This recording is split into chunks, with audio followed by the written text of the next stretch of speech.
자, 미국의 신국방 전략 분석 첫 번째 주제입니다.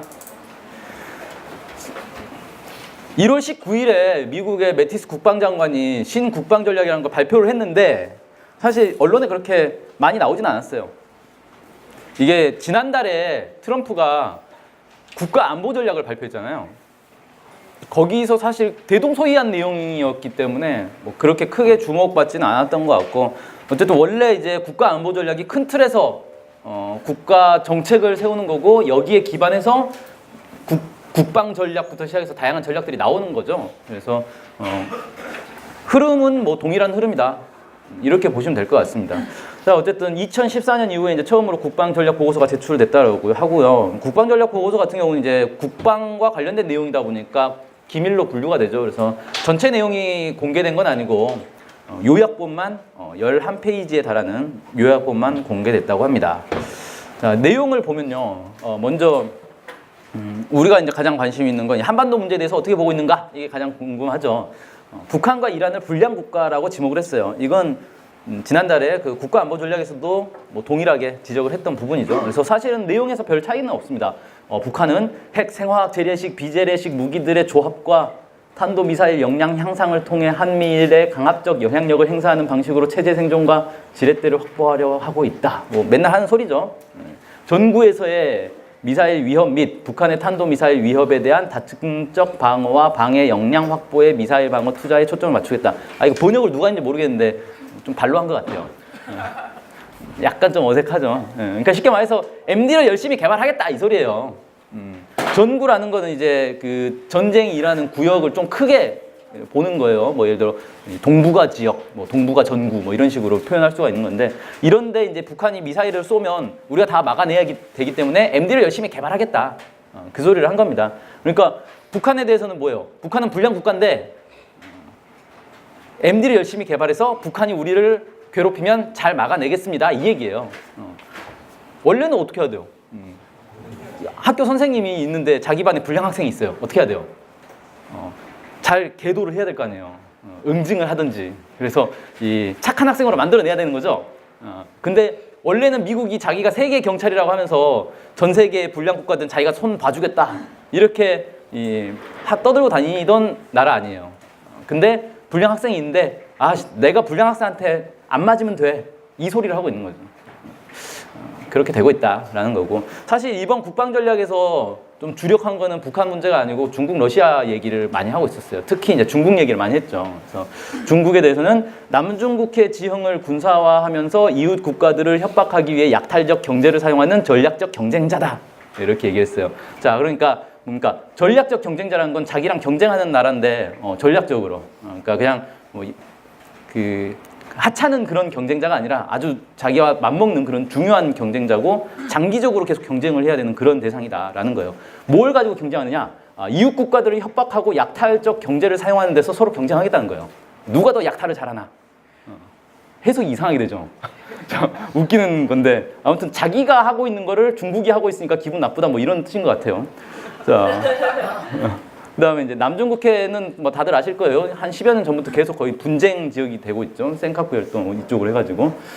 중국에 대해서 근데 원래 이제 그 지난달에 발표했던 국가안보 전략에서는 전략적 경쟁자라는 표현을 쓰지 않고 그냥 경쟁자라는 표현만 썼어요. 근데 이번에는 국방 전략에서는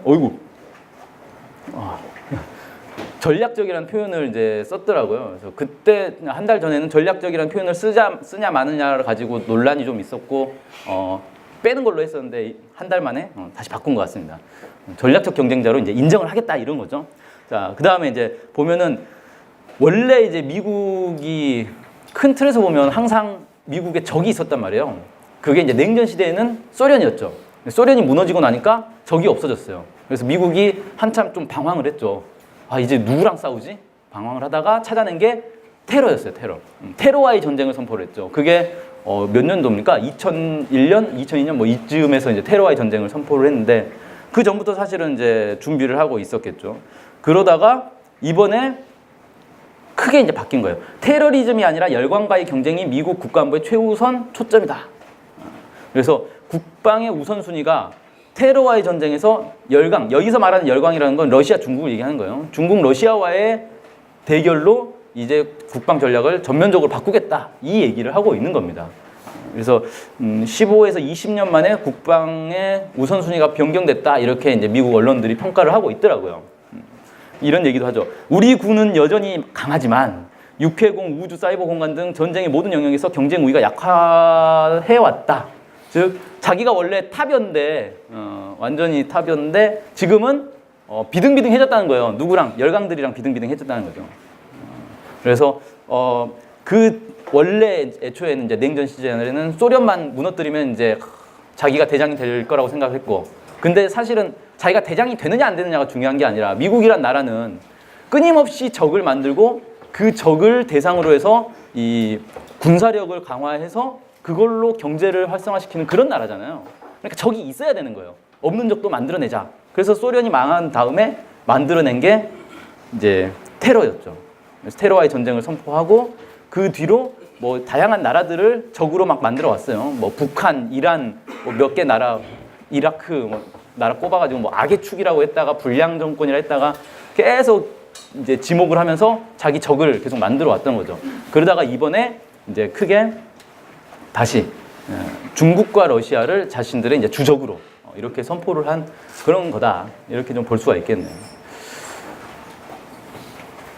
자, 그러면서 이제 어떻게 해야 되겠느냐 과제를 제시를 한 게 크게 세 가지를 했더라고요. 육해공 합동 역량 강화. 그러니까 일단 군사력을 키우겠다 이거예요. 그 다음에 인도태평양 지역의 동맹 및 협력 국가 확대. 이거는 약간 좀 이제 새롭게 제시된 개념이라고 볼 수가 있어요. 그래서 뒤에서 다시 한번 좀 설명드리겠습니다.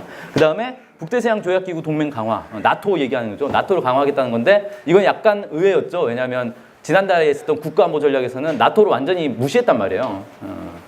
그래서 트럼프 행정부가 상당히 좀 가볍게 움직이고 있구나 이렇게 좀 느껴지는데 한 달 전만 해도 나토하고는 상대 안 하겠다라고 거의 선포하다시피 했는데 한 달 지나고 나서 나토하고 사이좋게 지내야 된다라고 바로 이제 꼬리를 내리는 그런 모습을 좀 보였습니다.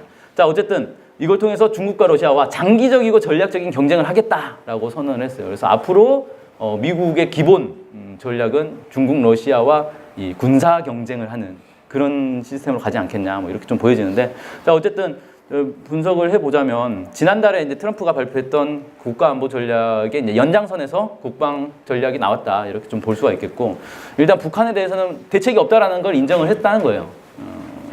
북한이 때리면 최대한 덜 아프게 맞아야지, 뭐 이 정도 외에는 대책을 세우지를 못했다. 그래서 거의 이제 포기한 상태라는 거고, 그러면 이제 어떻게 할 거냐는 거예요. 북한은 계속 미사일을 개발을 하고 핵을 개발하고 그래서 미국을 계속 압박할 건데 나는 맞을 때 최대한 덜 아프게 맞아야지 라는 것만으로는 사실 답은 안 되는 거잖아요. 그러니까 오바마의 전략적 인내하고 사실 다를 게 없는 답을 내놓은 거란 말이에요. 그럼 결국 뭔가 선택을 해야 되는데 그게 이제 어떻게 될지 아직 공개는 하고 있지 않지만 결국에 가서는 대타협을 통한 뭐 관계 정상화라든지 뭐 이런 거 아니면 파국으로 치달아서 그냥 전면전을 하든지 이거 외에는 답이 안 나오는데 어느 것도 자신들이 대놓고 답이다라고 얘기를 못하고 있는 그런 상황이다 이렇게 볼 수 있겠죠. 그 다음에 테러와의 전쟁에서 다시 이제 열강과의 전쟁으로 이제 전략이 바뀐 거란 말이에요. 그러면 그렇게 이제 전략이 바뀌면 거기에 맞게 군 체계가 바뀌어야 돼요. 그러니까 원래 이제 냉전 시절에는 소련하고 전쟁을 해야 되기 때문에 소련과의 전쟁에 대비를 해서 군 체계를 만들어 왔는데 테러와의 전쟁을 선포하고 나서는 테러 집단하고 전쟁을 해야 되기 때문에 군 체계가 이제 싹 다 바뀝니다. 그래서 이제 등장한 게 전략적 유연성이라는 개념이 등장하잖아요. 그러니까 소련하고 전쟁할 때는 사실 ICBM이 제일 중요했단 말이에요. 핵미사일만 잘 만들면 되는 거였는데 테러 집단하고는 핵미사일로 전쟁을 할 수가 없는 거잖아요. 그러니까 테러 집단하고는 뭐 장갑차, 해병대, 뭐 이런 것들, 이런 것들이 더 중요하게 됐단 말이에요. 그래서 이제 전략적 유용성, 뭐 신속 기동군 이런 식으로 이제 군 체계를 싹 다 바꿨는데 다시 바꿔야 될 거 아니에요. 중국과 러시아가 우리의 주적이야. 그럼 군 체계를 다시 다 바꿔야 돼요. 그럼 무기도 다 바꿔야 됩니다. 무기 체계도. 그럼 또 새로운 무기를 다 개발하고 해야 되는데 이게 뭐냐? 결국은 또 국방비 써먹겠다는 것밖에 안 되는 거예요. 그렇죠. 테러와의 전쟁하겠다라고 해가지고 새로운 뭐 유형의 무기들, 뭐 장갑차도 바퀴 4개짜리를 3개짜리로 바꾸고 다 바꿨을 거란 말이에요. 그래가지고 돈 다 때려박아가지고 만들어놨다가 지금 다시 다 뒤집어야 되는 거예요. 그래서 이게 군수 산업과의 어떤 이해관계가 결탁된 것 아닐까, 뭐 이렇게도 이제 우리가 추정을 해볼 수가 있겠죠.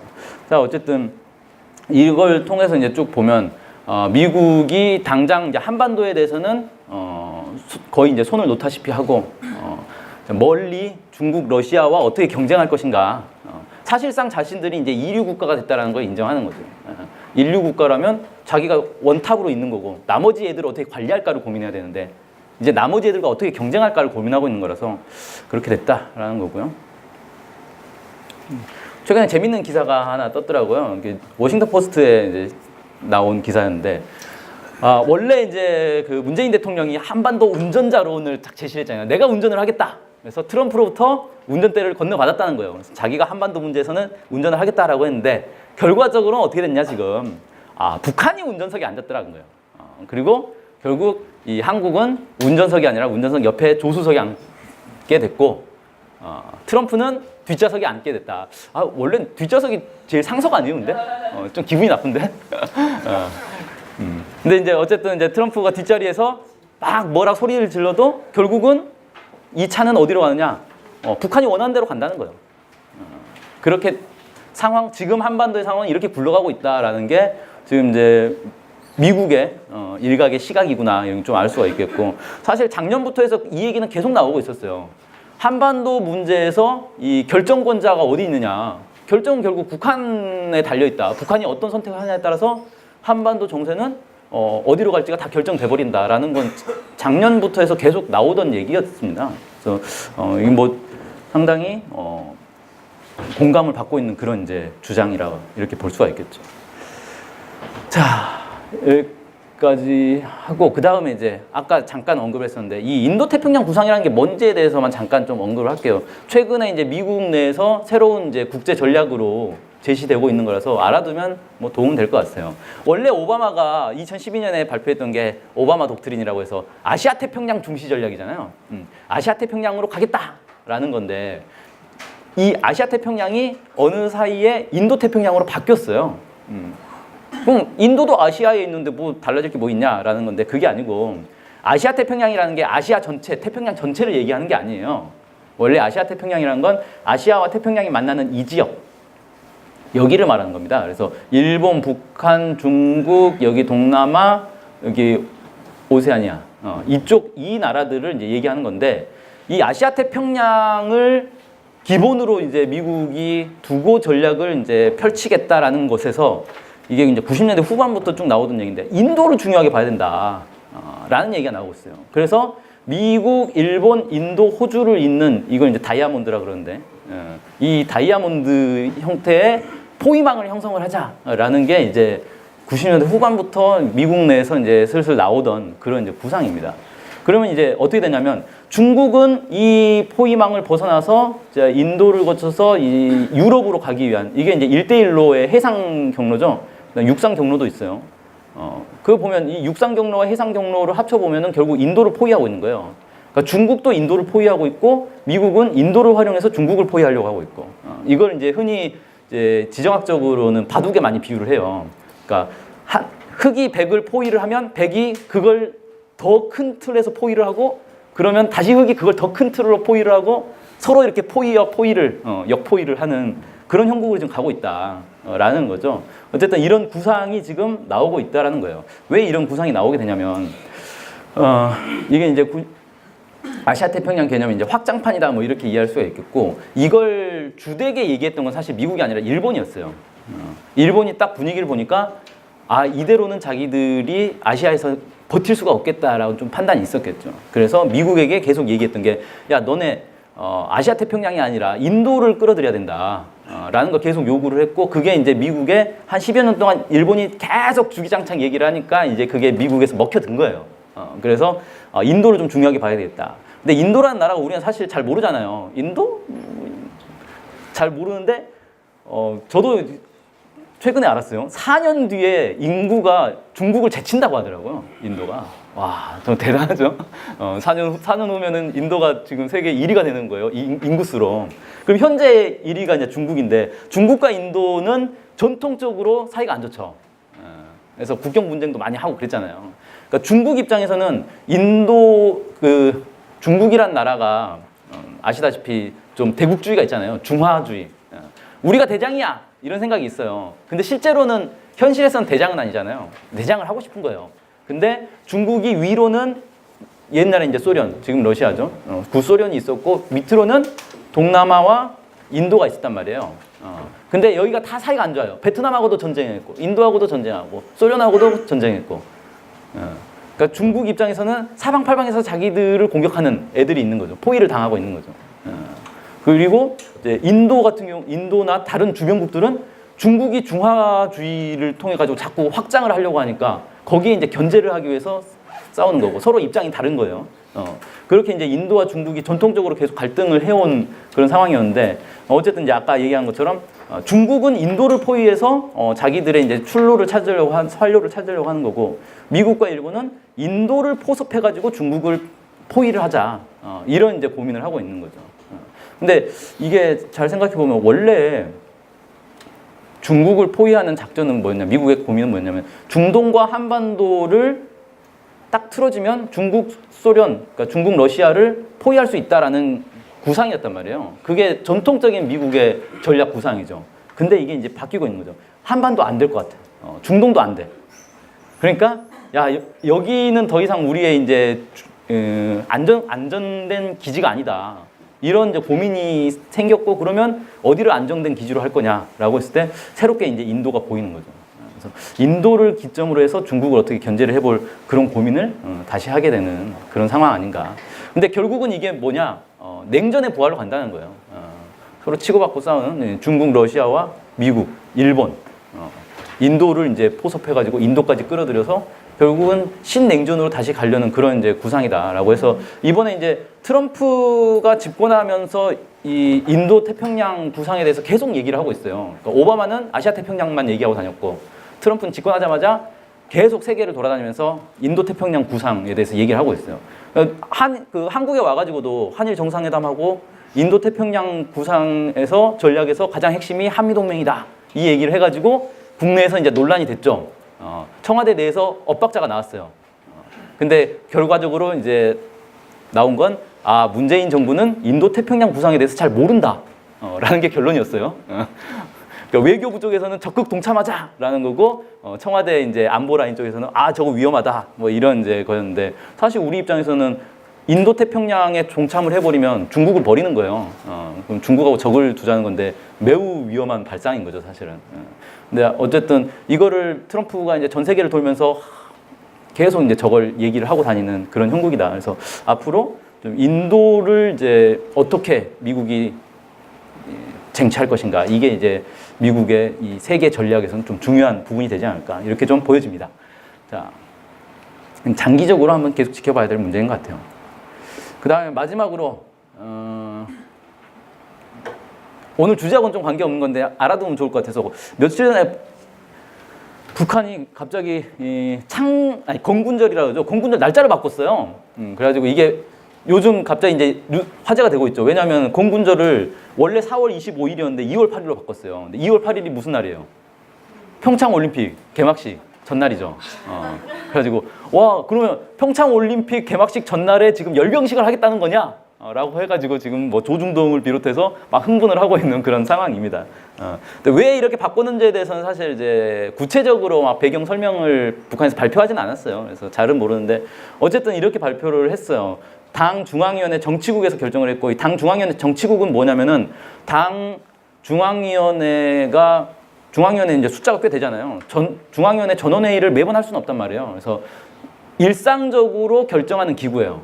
일상적인 의결 기구다, 결정 기구다 이렇게 보시면 돼요. 이 정치국에서 이제 결정을 한 거고 원래는 이제 4월 25일을 조선인민군 창건일로 했었는데 원래 이 날짜는 어떤 날짜냐면 1932년 4월 25일에 반일인민유격대를 창설한 날이에요. 그리고 이 반일인민유격대가 나중에 조선인민혁명군으로 재편이 되고 이게 해방 이후에 1948년 2월 8일 날 조선인민군으로 이제 국가의 정규군으로 이제 바뀌게 되는 거죠. 여기까지는 이제 국가의 정규군은 아니었던 거죠. 이때는 국가를 세우기 전이었으니까. 자, 그래서 이제 원래는 북한에서는 2월 8일을 이제 건군절로 삼고 있다가 1978년에 이 조선인민군의 뿌리를 찾아보니까 결국 4월 25일까지 가더라는 거예요. 그래서 4월 25일을 공군절로 이제 바꾸죠. 그러다가 이번에 다시 바꾼 거예요. 그리고 이 바꾸게 된 이 정황은 사실 2015년부터 나오기 시작했어요. 2015년에 4월 25일만 원래 이제 기념을 하다가 2월 8일을 갑자기 기념을 하다는 거예요. 북한에서. 근데 뭐 국가 행사를 하고 이런 건 아니었는데 정규 무력 창설일이라고 하면서 막 기념식도 하고 뭐 기념 행사 같은 걸 좀 하더라고요. 그래서 왜 4월 25일을 놔두고 2월 8일을 기념을 하지? 이때 당시에 막 그 일부 이제 국내 매체들에서는 오보도 막 냈었죠. 공군절 바뀌었다, 날짜 바뀌었다라고 오보 냈다가 막 틀린 거 확인되고 그랬는데 결국은 이제 3년이 지나서 바뀌긴 바뀌더라고요. 근데 왜 바뀌었을까에 대해서는 좀 고민을 해봐야 될 것 같고요. 제가 볼 때는 이제 조선인민군이라는 그 군은 2월 8일 날 만든 건 맞죠. 1948년 2월 8일 날 만든 건 맞죠. 그리고 그 뿌리를 이 4월 25일로 찾고 있는 건데 뿌리를 강조하느냐 아니면 현재의 이 정규 무력을 창설한 걸 강조하느냐의 차이가 있는 것 같아요. 그래서 70년대에는 이 뿌리를 강조하는 게 필요했던 시점이었고 지금 시점은 국가의 정규 무력을 창설한 거를 강조하는 게 필요한 시점이 아닌가 뭐 이렇게 좀 보여집니다. 이런 일이 있었구나라는 걸 좀 보시면 될 것 같고 아마 언론에서 이제 조중동 중심으로 해서 열병식 하냐 마냐 가지고 이제 많이 때릴 것 같아요. 자, 그다음에 참고 삼아서 이건 보시면 좋을 것 같습니다. 평창에 지금 각종 일정들이 지금 속속 나오고 있어요. 당장 이제 내일 북한의 여자 아이스 하키 팀이 들어옵니다. 그리고 그 선수단 응원단 기자단의 선발대가 또 한국에 오죠. 그다음에 2월 6일 날 삼지연 관현악단이 들어와서 2월 8일 날 강릉 아트센터에서 공연을 하고 11일에는 서울 국립극장에서 공연을 합니다. 그리고 여자 아이스하키 시합이 2월 10일, 12일, 14일 외우기 쉽게 딱 짝수 날에만 있죠. 이렇게 3번에 걸쳐서 있습니다. 14일이 설 연휴 전날이에요. 그래서 많이 가서 구경하면 좋을 것 같습니다. 뭐 설은 반납하면 되죠. 와, 신난다. 좋죠. 그렇습니다. 이런 일정들이 있으니까 잘 기억하시면 좋을 것 같습니다. 자, 이걸로 해서 오늘 아침 식사를 마치도록 하겠습니다. 감사합니다.